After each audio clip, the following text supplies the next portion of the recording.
Bismillah ar-Rahman ar-Rahim. Assalamu alaikum. This is Dr. Kazmi again from Aulia Council of North America in New York, back with Maulana Imamuddin Sahab, who will continue his series on Tafsir al-Quran with Surah Quraysh today. Maulana Sahab, Bismillah kijega. Assalamu alaikum wa rahmatullahi wa barakatuh.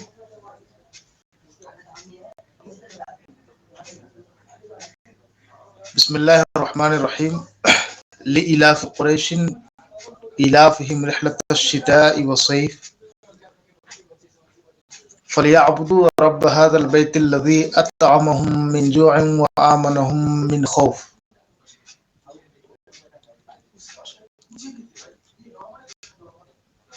اس سورہ قریش مکی سورتوں میں سے ہے اور یہ جو قرآن کریم کی چھوٹی چھوٹی سورتیں ہیں ان میں سے ایک.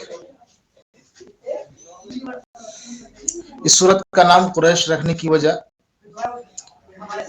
کہ قبیلہ قریش کی کچھ خصوصیات اور ان پر جو انعامات تھے اللہ رب العزت کے ان کو یاد کر کے ان کو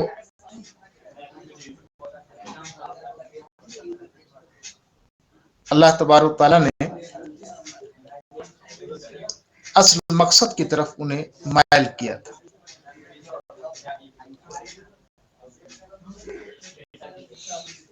یہ سورت معنی اور مفہوم کے اعتبار سے مشکلات القرآن میں شمار کی جاتی. مشکلات القرآن کا مطلب ہے بعض ایسے مقامات ہیں جو جب تک کہ اس کا کوئی تاریخی پس منظر معلوم نہ ہو، اس کے پیچھے جو انسیڈنٹ ہے وہ نہ معلوم ہو، یا کوئی ثقافتی روایت یا رسم جس کو کلچرل فیسٹیول کہتے ہیں وہ معلوم نہ ہو، تب تک کہ کچھ باتیں قرآن کی آیتوں میں سمجھ میں نہیں آئیں. تو یہ ان صورتوں میں سے ہے یا ان آیات میں سے ہے. اس کی جو خاص طور سے پہلی دو آیات ہیں جنہیں مشکلات القرآن کہتے ہیں، یعنی بغیر آپ اس کی بغیر اس کے تاریخی حقائق اور تہذیب اور روایت جانے بغیر آپ اس کا صحیح مفہوم نہیں سمجھ سکتے. یہ قریش ظاہر ہے ایک عرب کا سب سے طاقتور اور مضبوط قبیلہ تھا جس کو اللہ تبارک و تعالیٰ نے ہر اعتبار سے فضل و کمال بخشا تھا. عرب میں خانہ کعبہ پر تولیت ان کی تھی اور جتنے بھی اہل عرب تھے گرچہ وہ بت پرست تھے لیکن اپنے اپنے بتوں کو یعنی خدا کو خانہ کعبہ کے اندر نصب کر رکھے تھے اور بغیر ان کے تحفظ کے ان کے خدا کو بھی حفاظت حاصل نہیں تھی. یعنی جب تک یہ نہ چاہے تو ان کے خدا بھی محفوظ نہیں تھے. گویا کہ ان کے خداؤں پر بھی قریش کا غلبہ اور تسلط تھا.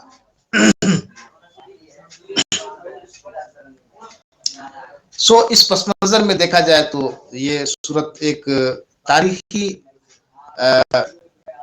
تہذیبی واقعے کی طرف اشارہ کرتا ہے اور پھر اس میں جو مقصود ہے ظاہر سی بات ہے قرآن میں جو واقعات اور قصص ہیں جو انسیڈنٹس ہیں ان کو بیان کرنے کا مقصد یہ نہیں کہ آپ کو محض قصے سنانا ہے یا تاریخ سے آشنائی. قرآن کا مقصد وہ ہے کہ جو بھی قصے بیان کیے جاتے ہیں اس میں عبرت و دروس. اس میں ان قصوں کے اندر جو انسان کے لیے کارآمد پہلو ہے زندگی کے لیے، ان کی طرف اشارہ کیا جاتا ہے۔ اصل مقصود وہ ہے انسان کا خود کو کامیاب بنانا، کامیابی کے راستے پہ ڈالنا، صلاح و فلاح حاصل کرنا، یہ اصل مقصود ہے۔ اس لیے ہر واقعے، ہر قصے، ہر تاریخ کے پیچھے یہی مقصود ہوتا ہے۔ اس صورت میں بھی جو آخر کی آیتیں ہیں اس میں اصل مقصود کو بیان کیا گیا اور انہیں جس طرح سے ہو سکے مقصد سے جو غافل بیٹھے تھے ان کو ایک طرح سے مقصد کا ذکر کر کے ان کو اس کی طرف مائل کرنے کی کوشش کی گئی۔ بہت سارے لوگ ہوتے ہیں کہ وہ سمجھنے کے اعتبار سے، کسی چیز کو قبول کرنے کے اعتبار سے ان کے کچھ نہ کچھ نرم اور کمزور پہلو ہوتے ہیں، جہاں سے ہم ان کو موڑ سکتے ہیں، جہاں سے ان کو ہم ٹرن دے سکتے ہیں۔ تو وہ پہلو جو قریش کے لیے جہاں سے ان کو توحید کی دعوت دی جائے، اللہ کی طرف ان کو بلایا جائے، وہ پہلو اس کے اندر ذکر کیا گیا ہے۔ ظاہر بات ہے ہر قوم اور ہر قبیلے کی اپنی کچھ خاص تہذیب ہوتی ہے، ان کی کچھ خاص شناخت ہوتی ہے، ان کی کچھ اپنی بہت مضبوط روایت ہوتی ہے اور وہ اس کے پابند ہوتے ہیں، خوگر ہوتے ہیں۔ تو ان کو اسی طرح سے حقیقت کی طرف دعوت دی جائے۔ آپ پہلی نظر میں ایک اس کا سادہ سادہ ترجمہ سن لیں، اس کے بعد انشاءاللہ اس کی تفسیر کی طرف میں آتا ہوں۔ لإلاف قریش، یہ ایک آیت ہے۔ الاف کا معنی مانوس رکھنا، یہ الف یا الف یہ آتا ہے عربی میں الفت، جس کو بولتے ہیں الفت۔ تو الاف یہ مصدر ہے، الفت کرنے کے معنی میں، مانوس رکھنے کے معنی۔ قریش کے مانوس رکھنے کی وجہ سے اس کا ہو گیا، یہ کتنا مبہم ہے۔ قریش کے مانوس رکھنے کی وجہ سے، لإلاف قریش، قبیلے قریش کے مانوس رکھنے کی وجہ سے، اس کا ایک دم سمپل ترجمہ ہو۔ بھائی کس چیز کو مانوس رکھنے کی وجہ سے کیا بیان کیا جا رہا ہے؟ ایک دم سے بالکل نہ سمجھ میں آنے والی بات اگر پہلی آیت کو دیکھے تو ہے نا۔ تو جب تک کہ ہم ملائیں گے نہیں اور اس کی تاریخی تہذیبی روایت کے پیچھے جائیں گے نہیں، اسے معلوم نہیں کریں گے تو نہیں سمجھ میں آئے۔ قریش کے مانوس رکھنے کی وجہ سے، الافہم رحلۃ الشتاء والصیف، شتاء کا معنی جاڑا اور صیف کا معنی گرمی کا موسم، یعنی دونوں موسم کی طرف اشارہ ہے۔ رحلہ کہتے ہیں جرنی کو، ٹریول کو۔ سردیوں اور گرمیوں کے سفر سے ان کو مانوس رکھنے کی وجہ سے، اب تھوڑی سی وضاحت ہوئی مانوس رکھنے کی جو بات تھی قریش کی، تو اب کس چیز کو؟ سردیوں اور گرمیوں کے سفر سے ان کو مانوس رکھنے کی وجہ سے، یعنی اللہ تبارک و تعالیٰ نے قریش کے دلوں میں سردی اور گرمی کے جو تجارتی سفر ہوتے تھے اس کی محبت و الفت پیدا کر دی۔ تو یہ خاص طور سے جب پک اپ ہوتا تھا گرمی کا یا پک اپ ہوتا تھا سردی کا، تو یہ اس ویدر میں بہت زیادہ سفر کرتے تھے، وہ بھی بغرض تجارت۔ تو یہ بہت مانوس اور محبوب تھا۔ کہتے ہیں کہ ان کو عادت لگ پڑ گئی تھی۔ تو یہ ہے اس کا مفہوم۔ مطلب اتنی بات ہو گئی. اب اس کے بعد تیسری آیت میں ہے فَلْيَعْبُدُوا رَبَّ هَذَا الْبَيْتِ، اس گھر کے رب کی عبادت کرے. انہیں بندگی چاہیے کہ انہیں بندگی کرے کس کی؟ اس گھر کے رب کی. رب هَذَا الْبَيْتِ، اس گھر کے رب کی. اشارہ ہے خانہ کعبہ کی، یعنی خانہ کعبہ کے رب کی. الذی اطعمہم من جوع، اب تھوڑی سی وضاحت کہ جس رب نے، اس میں آگے اس گھر کے رب کی، اور وہ رب کون؟ تو الذی اطعمہم من جوع، جس نے ان کو بھوک میں کھانا دیا، بھوک میں انہیں کھانا کھلایا. یہ سیدھا ترجمہ کر لیں.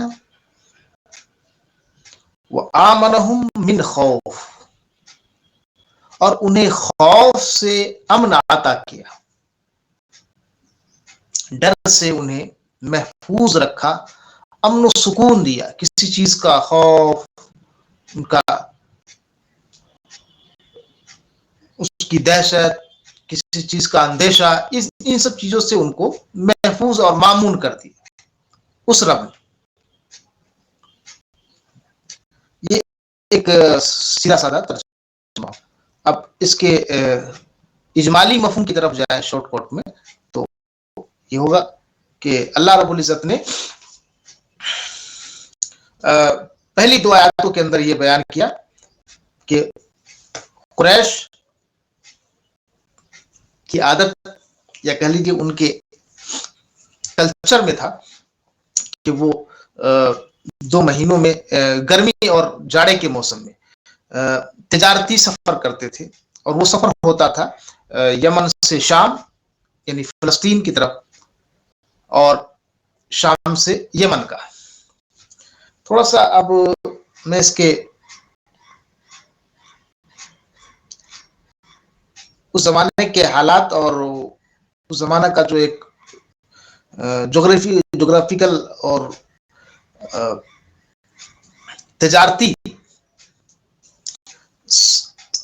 ساز و سامان کی آمد و رفت، اور اس کا جو سینٹر تھا، اور وہ کہاں سے کہاں منتقل ہوتے تھے، تو اس حوالے سے ایک مختصر سی روشنی ڈال دوں تاکہ یہ قریش کا سفر کرنا جاڑے میں، گرمی میں سمجھ میں آ جائے. یہ تو ایسی بات لگ رہی ہے کہ جاڑے میں سفر کرنا، گرمی میں سفر کرنا، بھائی کیا ہے اس میں. تو اس کو سمجھنے کے لیے وہ تھوڑی سی وہ اس تاریخ اور اس تہذیب کی طرف جانا پڑے گا جو اس وقت رائج تھی. اور اس پس منظر میں یہ کتنا معنی اور کتنا معنی خیز ہے، اور اس کا ذکر کرنا کتنا بامقصد، وہ سمجھ میں آئے گا. اصل میں قریش کی ایک طرح سے کہا جائے کہ اس راستے پر جو یمن سے شام جاتا تھا اور شام سے یمن آتا تھا، ایک طرح سے مکمل طور سے کنٹرول تھا، اجارہ داری تھی. یہ تقریباً آقا علیہ الصلوۃ والسلام کی بعثت سے، پیدائش سے قبل سے انہیں حاصل تھا، 150-200 سال پہلے سے. اور یہ کہہ لیا جائے کہ مشرق اور مغرب، ایسٹ اور ویسٹ، دونوں کی جو تجارت کا لین دین تھا، ان تجارتی سامان کا، دونوں کا ایک طرح سے سینٹر ایک یمن بنتا تھا. پھر یمن سے اس کو ٹرانسفر کرنا ہے، لے جانا ہے، منتقل کرنا ہے شام کی طرف. تو یہ ان راستوں پر مکمل طور سے قبضہ ان کا تھا. وہ کیا ہے کہ بحر ہند سے سارے سامان آتے تھے، سمندری راستے سے، مشرق ہو یا مغرب. اور جب انہیں مشرق کی طرف لے جانا ہوتا تھا تو اس کے لیے صرف ایک راستہ تھا، وہ خشکی کا راستہ، زمینی راستہ. اور وہ راستہ وہ کیا، یمن سے شام کا، یعنی فلسطین تک کا. راستہ تھا, خشکی والا ایک ہی راستہ تھا, اور اس راستے پر مکمل جو کنٹرول اور قبضہ تھا وہ قریش مکہ کا تھا. وہ اس لیے کہ یہ راستہ اتنا پرخطر تھا اور اتنا ڈراؤنا کہہ لیجیے کہ جگہ جگہ اس وقت ڈاکوؤں کے, لٹیروں کے, رہزنوں کے ڈیرے لگتے تھے, اور کوئی بھی چلنے والا سیف نہیں تھا. یہ بہت ہی خوفناک راستہ. لیکن تنہا وہ قریش تھے جن کا سفر بالکل بے خوف, کوئی کسی کا ڈر نہیں, نہ کبھی ان کو کوئی ٹچ کرتا تھا. ان کی طوطی بولتی تھی, تو کوئی نہ رہزن نہ کوئی ڈاکو, کبھی ان کے ساتھ کوئی کچھ واقعہ پیش آتا ہی نہیں تھا. صرف قریش کا جو ہے نا اس راستے پر جو سفر ہوتا تھا تجارتی, وہ بہت ہی سیف ہوتا تھا, سیف. باقی اس کے علاوہ جتنے بھی لوگ جاتے تھے تو شاید کوئی بچ پائے. رہزنوں کا اڈا تھا, تو بہت ہی پرخطر اور کہہ لیجیے کہ مکمل طور سے لٹیروں کا اڈا اور رہزنوں کا یہ راستہ مرکز بنا ہوا تھا. تو سامان جو ہے یمن سے شام تک پہنچانے کے لیے اور شام سے یمن تک لانے کے لیے اسی راستے کا استعمال ہوتا تھا. اور یورپ کو انڈیا سے یعنی ہندوستان سے ملانے والا سمندری راستہ وہ الگ تھا. تو اس راستے پر مکمل طور سے قریش مکہ قابض تھے, اور قریش مکہ چونکہ کعبہ کے متولی بھی تھے اس وقت, تو پورے عرب میں انہیں ایک عزت و احترام کی نگاہ سے دیکھی جاتی تھی.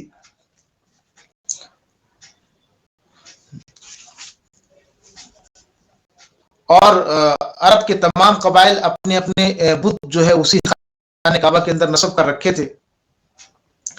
تو قریش کے پاس مکمل ایک طرح سے اقتدار, حکومت, دبدبا سب کچھ تھا. اور کوئی بھی قبیلہ جو راستے میں پڑتا تھا کوئی ہمت نہیں کر سکتا تھا کہ ان کو ہاتھ لگائے. چنانچہ یہ جب بھی سفر کرتے تھے تو دوسرے لوگ اپنا مال ان کے حوالے کر دیتے تھے. آپ لے کر جاؤ, ہم جائیں گے تو ہمیں دبوچ لیں گے, ہمیں تو لوٹ ہی لیں گے, آپ کو تو ٹچ نہیں کر رہے ہیں. تو ان کو جو ہے, تو یہ لوگ کا سفر جو ہوتا تھا نا یمن سے شام, شام سے یمن, اور یہ سفر کرنے کا جو ٹائم ہوتا تھا وہی ہوتا تھا کہ جب سخت سردی یہاں پڑتی تھی, یعنی مکہ کے اندر, یمن کے علاقے میں, تو بالکل اس کا اپوزٹ موسم ہوتا تھا شام میں. سمجھ رہے میری بات؟ سخت سردی پڑے تو وہاں گرمی. تو یہ جو ہے سخت سردی میں سفر کرتے تھے ادھر, اور پھر سخت گرمی پڑے تو وہاں ٹھنڈی پڑنے لگے. تو سخت گرمی سے بچنے کے لیے, سخت سردی سے بچنے کے لیے, دونوں یہ پک اپ پوائنٹ جب ہوتا تھا موسم کا, یہ سفر کرتے تھے. اور پھر وہاں کا موسم الگ رہتا تھا, تو اس موسم میں ان کو نہ سخت سردی لگتی تھی نہ سخت گرمی لگتی تھی. تو یہ ایک تاریخی اور تہذیبی ایک واقعہ تھا, اس کی طرف میں نے تھوڑا سا اشارہ کیا. اب بات میں سمجھ گئے ہوں گے کہ قریش کے اوپر جو اللہ کی مہربانی کل ملا جو فضل خاص تھا وہ یہ تھا کہ انہیں ہر طرح سے اللہ تبارک تعالیٰ نے عزت و کمال بخشا تھا, ایک دبدبا, ایک رعب, اور جن راستوں پر کوئی محفوظ نہیں ان راستوں پر یہ بے خوف و خطر چل رہے, انہیں کوئی ٹچ نہیں کر سکتا تھا. اور سردیوں میں یمن کے گرم علاقے میں سفر کرتے تھے اور گرمیوں میں شام کے سرد علاقوں میں سفر کرتے تھے. تو اس طرح سے ایک ان کا بہت فل انجوائے کہہ لیجیے سفر ہوتا تھا. تو یہ سب اللہ کی ایک نعمت خاص تھی, فضل خاص تھا ان پر. کہ وہ تحفظ، ان کے جان و مال کا تحفظ ہے نا، ان کے قافلوں کا تحفظ، اور پھر اس کی یقینی ضمانت ان کو حاصل تھی جو اوروں کو نہیں حاصل تھی. تو ان سہولتوں اور ان نعمتوں کے بدلے یہ اللہ تبارک و تعالیٰ کا جتنا شکر ادا کرتے کم تھا، اس لیے کہ یہ نعمتیں کسی اور کو حاصل نہیں تھی. تو بہت بڑی نعمت تھی اس زمانے میں. اس زمانے کے واقعات اور حالات کو دیکھتے ہوئے جب اس پر غور کیا جائے تو کتنی بڑی نعمت ہے. تو اب اللہ تبارک تعالیٰ نے قریش پر جو انعام خاص تھا اس طرح سے اس کو ایک مختصر سے لفظ، مختصر سے جملے میں، وہ جاڑے اور گرمی کا ان کا جو سفر ہوتا تھا، جو ان کو مانوس تھا، مرغوب تھا، محبوب تھا، اس لفظ سے اللہ تبارک تعالیٰ نے اس کو بیان کیا. اب میرے خیال سے ان دو آیتوں کا مفہوم سمجھ آ گیا ہوگا کہ اللہ تبارک تعالیٰ نے ان کے سفر کا، ٹریول کا کیوں ذکر کیا ہے نا. یہ بات سمجھ میں آ گئی ہوگی جو میں نے ہلکی سی تاریخ پیش کی، اور کیسے اللہ کا فضل خاص تھا، انعام خاص تھا اس پردے میں، وہ سمجھ میں آ گیا. اب اس کے بعد اللہ تبارک تعالیٰ نے جب اتنی نعمتیں بیان کر دیا، اب اس کے بعد اللہ تبارک تعالیٰ نے کہا فَلْيَعْبُدُوا رَبَّ هَذَا الْبَيْتِ، تو چاہیے کہ اس گھر کے رب کی عبادت کریں. انہیں چاہیے کہ اس گھر کے رب کی عبادت کریں. ابھی تو گھر ہی کی عبادت کر رہے، یا گھر تو بہت زیادہ ان کے لیے محترم تھا، خانہ کعبہ یا کہہ لیجیے اس گھر میں اپنی طرح سے بت بنائے ہوئے تھے، ان کی عبادت کرتے تھے. اس گھر کے رب کی عبادت کریں، اس گھر کی نہیں. اس میں اشارہ اس بات کی طرف ہے کہ آپ اس کو بتکدہ بنا دیے. یہ تو پہلا خدا کا گھر ہے، خدا کا گھر ہے نا، پہلا خدا کا گھر ہے، اس کو آپ نے بتکدہ بنا دیا. اسے شرک سے پاک کریں. اس کا جو رب ہے وہ ان کی نگاہوں سے اوجھل ہو چکا. ایسا ہوتا ہے بعض اوقات. دیکھیں آپ، جو چیز رسمن ہوتی ہے تو اس کی طرف بہت زیادہ دل و دماغ کھینچا چلا جاتا ہے، یا خیال میں اس کی اہمیت بہت زیادہ بڑھ جاتی ہے، اور پھر جو حقیقت ہے وہ غائب ہو جاتی ہے. یہ قبلہ ہی کا مسئلہ لے لیں. یہ قبلہ کا اللہ تبارک تعالیٰ نے فرمایا قرآن میں، قبلہ بدلا گیا، یہ ادھر سے ادھر ہوا کبھی، ہے نا. تو اس پر بہت زیادہ چیمگوئیاں ہوتی رہی. لوگوں نے اس طرح سے بھی باتیں کی کہ لگتا ہے کہ وہ اصل دین ہے، یعنی قبلے کی طرف رخ کرنا یہ اصل دین میں ہے. تو اللہ تبارک تعالیٰ نے اس کو مسترد کرتے ہوئے فرمایا لیس البر ان تولوا وجوہکم قبل المشرق والمغرب. اصل نیکی یہ نہیں کہ تم مشرق اور مغرب کی طرف رخ کرو. اصل نیکی یہ نہیں، یعنی اصل بندگی یہ نہیں. قبلہ تو ایک جہت ہے، اس نے اللہ جدھر رخ کرنے کو کہے، وہ ایک رسم عبادت نہ کہ عین عبادت. عبادت کا ایک رسم ہے کہ ہم اس طرف رخ کرتے ہیں، تو رسم حاوی ہو جاتا ہے اور حقیقت غائب ہو جاتی ہے. اب خانہ کعبہ میں جانے کے بعد بتائیں آپ، لوگ خانہ کعبہ گھر، اس کی عظمت، اس کا احترام، اس کا روب، یا اس کی شان و شوکت، اس کا وقار اسی میں کھو جائے، اور وہ اس رب کی طرف بالکل تصور نہ جائے، تو کتنی بڑی بد نصیبی کی بات ہے. ہوتا ہے ایسے لوگ تو ہوتے ہی خانہ کعبہ پہنچ کر کے وہ غلافی دیکھ رہے، غلاف میں کڑھائی دیکھ رہے، غلاف کے مطلب اس کے حسن کو، جمال کو اسی میں کھوئے ہوئے. لیکن جو اس گھر کا مالک، جس نے کہا یہ میرا گھر ہے، اس کی طرف خیال جاتا نہیں. اصل مقصود ہمارے ذہن سے غائب ہوتا ہے جہاں جانا چاہیے. فَلْيَعْبُدُوا رَبَّ هَذَا الْبَيْتِ، اس گھر کے رب کی عبادت کر، اس گھر کی نہیں. اسے یاد رکھ، اس سے غافل مت ہو. اب اخیر آیت میں آتا ہوں جو مقصود ہے. الذی اطعمہم من جوع، جس نے ان کو قریش کو کھلایا بھوک کی حالت میں، بھوک سے، یہ جب بھوکے تھے تو ان کو کھانا کھلایا،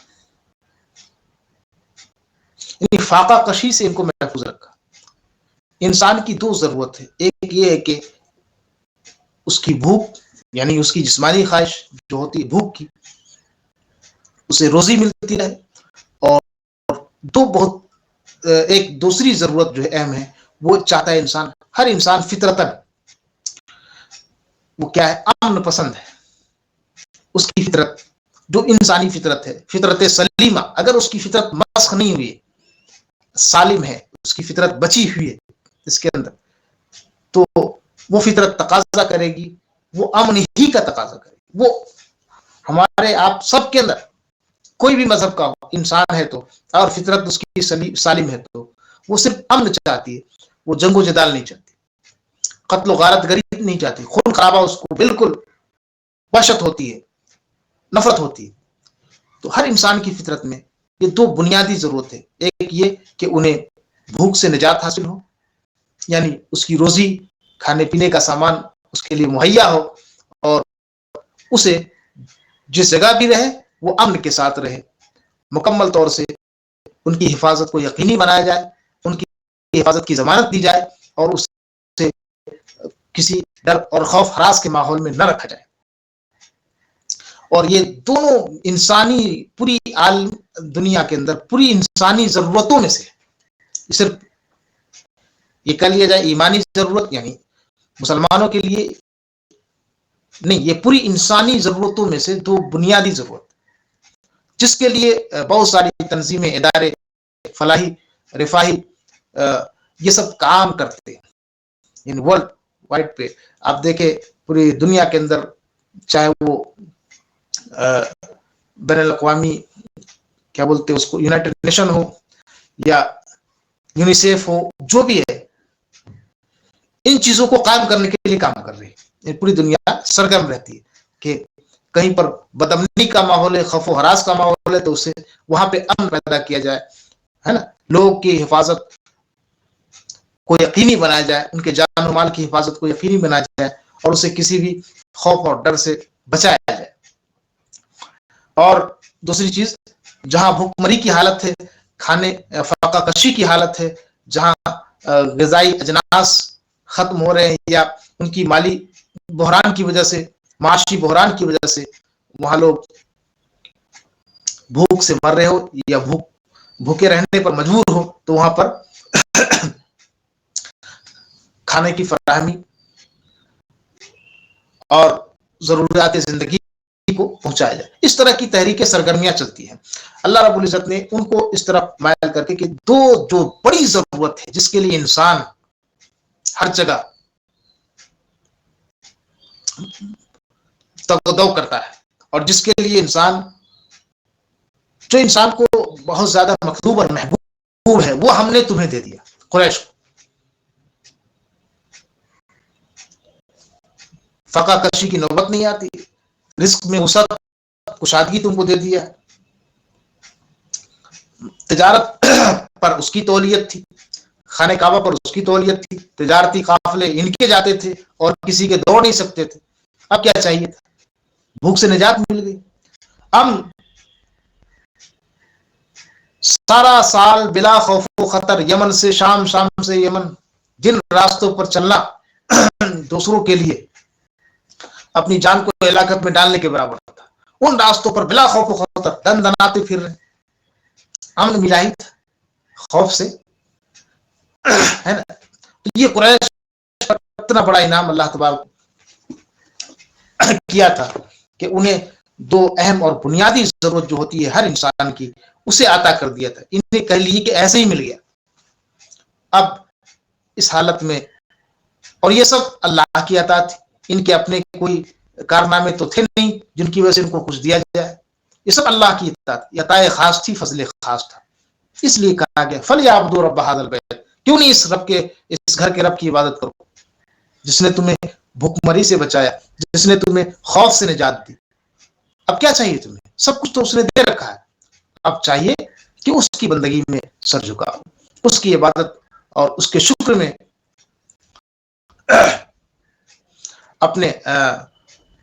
اپنے دن اور رات کو گزارنے کی کوشش کرو چاہیے.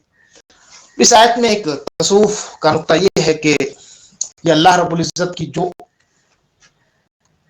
خاص صفت اس آیت میں بیان کی گئی, رب کی 2 صفت جو بیان کی گئی وہ کیا ہے؟ کھانا کھلانا اور امن عطا کرنا, لوگوں کو خوف سے محفوظ رکھنا, ڈر سے بچانا, یعنی کسی کو امن اور سکون دینا. یہ اللہ رب العزت نے اپنی 2 صفت بیان کی. صوفیاء کرام کہتے تخلقوا باخلاق اللہ, جو روایت ہے کہ اللہ کے اخلاق میں اپنے آپ کو ڈھال لو. تو اگر پوری انسانی دنیا کو اپنا شیدائی بنانا ہو, یعنی انسانی دنیا کے دلوں پر اپنی محبت کی چھاپ چھوڑنی ہو, پوری انسانی برادری کو اپنانا ہو اور اسے اپنی محبت اور اپنے پیار سے شفقت سے اسے مانوس کرنا ہو, تو یہ 2 خصلت پیدا کرو, یہ 2 خصلت پیدا کرو جو اللہ رب العزت نے بیان کیا. وہ یہ ہے کھانا کھلانا. کوئی بھوکا مل جائے کھانا کھلانا. جہاں بھوک کا مارا انسان, پیٹ کا مارا انسان 2 لقمے آپ ڈالو گے تو اس سے بڑھ کر کے کوئی دعوت نہیں, کوئی تبلیغ نہیں. وہ تبلیغ ایسی ہے کہ بن بلائے وہ آپ کا درویدہ ہو جائے گا, شاید ممنون ہو رہا ہے. کیونکہ بھوکے پیٹ میں آپ چاہے لاکھ اچھی نصیحت کرے, میٹھے لہجوں میں, شیریں لہجوں میں آپ باز کرے, تبلیغ کرے, کچھ بھی بیان کرے, کوئی اثر نہیں ہونے والا. بھوک کہا جاتا ہے کہ بھوکوں کے سامنے راگ چھیڑنے کا مطلب ہے کہ وہ یہاں سے نہیں پیٹ سے سنے گا. اب پیٹ سے کوئی سنتا بھی ہے کیا؟ وہ کان سے نہیں, وہ پیٹ سے سنے گا, یعنی وہ سنے گا ہی, کوئی اثر نہیں رکھے گا اس پر. تو دیکھیے یہ انسانی ضرورت ہے, اور ہمارے مذہب نے, ہمارے اسلام نے کتنا اس پہ زور دیا ہے. اور خاص طور سے اس چیز کو, یعنی کہہ لیا جائے کہ کھانا کھلانا, بھوکوں کو کھانا کھلانا بلا مذہب و مسلک, بلا مشرب اور بغیر رنگ و نسل کی تفریق کیے کہ کون ہے, کیا ہے, کہاں سے, بس بھوکا ہونا چاہیے, بس بھوکا ہوگا, بس ذات نہ پوچھو سادھو کی, کچھ نہیں پوچھنا ہمیں, بھوکا ہے آ گیا, بھوکا ہو صاحب, کھانا کھلا. اسلام کی تعلیم کچھ نہیں دیکھیں گے, کون ہے, کہاں سے آیا ہے, کس مذہب کا ہے, کچھ نہیں. یہ ایک ایسا ہتھیار تھا جس سے اسلام کو غلبہ حاصل ہو جائے, اور اس کو اگر مسلمان اپناتے تو کہیں پر ان کو غالب ہونے سے کوئی روک نہیں سکتا. اس کو صوفیاء کرام نے اڈاپٹ کیا. اس فارمولے کو دیکھا جائے تو صوفیاء کرام نے اڈاپٹ کیا.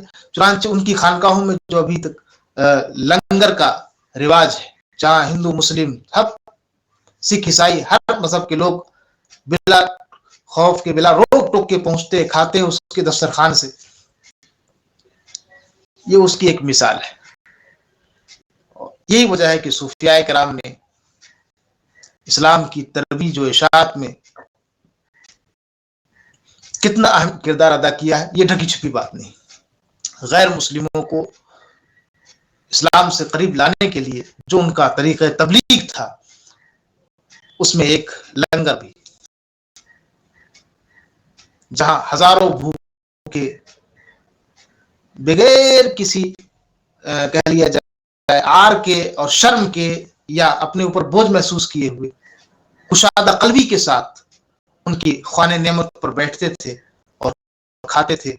دل و دماغ میں فرحت آتی تھی, پاکیزگی آتی تھی. صوفیاء کرام کے یہاں لنگر کا رواج ہے, ایک حصہ ہے.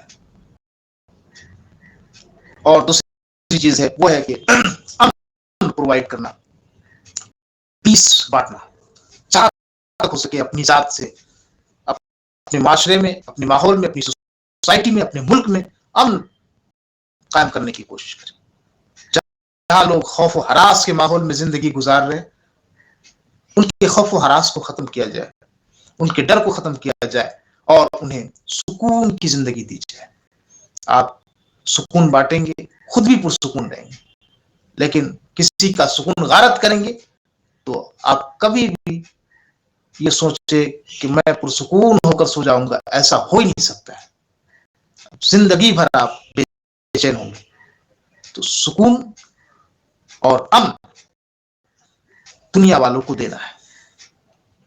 یہ رب کی صفت ہے، اور اس رب کی صفت کو بندہ اپنانے کی کوشش کرے تو اللہ تبارک و تعالی اسے غلبہ و اقتدار دیتا ہے.